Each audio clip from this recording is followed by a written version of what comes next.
popularity from the movie Two-Lane Blacktop, the Chevrolet Bel Air. Produced from 1950 to 1975 in America, the Bel Air was named to be distinct from the Skylines and Fleetlines of the time.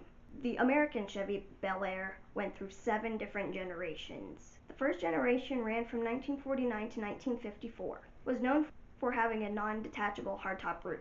While this is not the first time Chevys attempted this is the first time it was successful. They attempted it back in the 1920s. From the first to the second generation in 1955 to 1957, the company completely overhauled these vehicles by design, engine, everything. Being named the Hot One by GM for advertising, Chevrolet's styling was crisp, clean, and incorporated Ferrari-like grills that were popular at the time. Models were further distinguished by Bel Air with the name script on the side of the car in gold. 1955 also brought the Idiot Light, which replaced the gauges for oil pressure and the generator. For those who didn't like the Ferrari style grille, 1956 brought the full-length front-end grille in addition to 2 color paint jobs. The second generation of Bel Airs was considered the Tri-5s because of its cult following. You didn't see less than 3 or more than 5 in a group at any given time. The third generation from 1957 to 1958 brought longer, lower riding, heavier designed vehicles, mimicking that of the Impala, which started gaining its popularity at the time. The fourth generation, between 1959 and 1960, brought the car's second complete overhaul.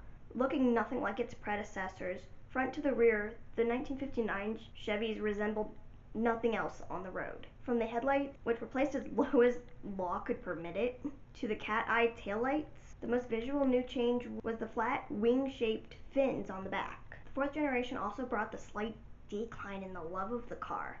Being considered top dog in 1953, it lost about half of its following, placing it just as a middle of the road car.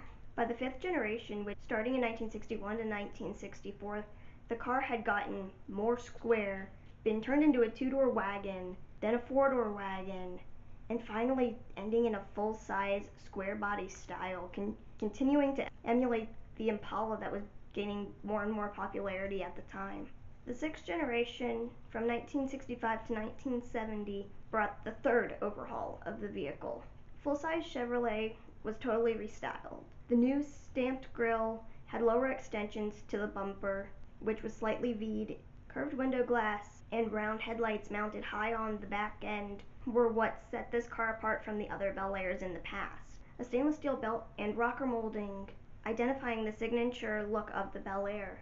By the end of the generation, fenders bulged, triple headlights came into fashion, as with them following the trend, much to people's disappointment. Come 1969, the final year for the 2-door and 4-door Bel Air sedans and wagons, they were renamed the Townsend and ceased production after the year. All this was to revert Chevrolet's image to pre-1952 cars, the completely original, nobody's ever seen them before vehicles.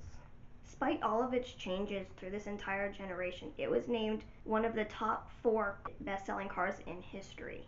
Lastly, the 7th generation. From 1971 to 1975, considered low-line cars, they used 2-segment taillight as opposed to the triple segmented of the 1960s version.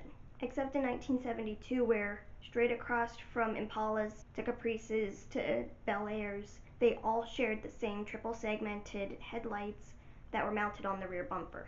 Station wagons had been renamed Townsends, and Bel Air hardtop coupe were sold in Canada from 1970 to 1975. The body even had a roofline similar to that of the 1966 to 1967 Caprice coupes. The last Bel Airs were produced from 1975 to 1976 in America.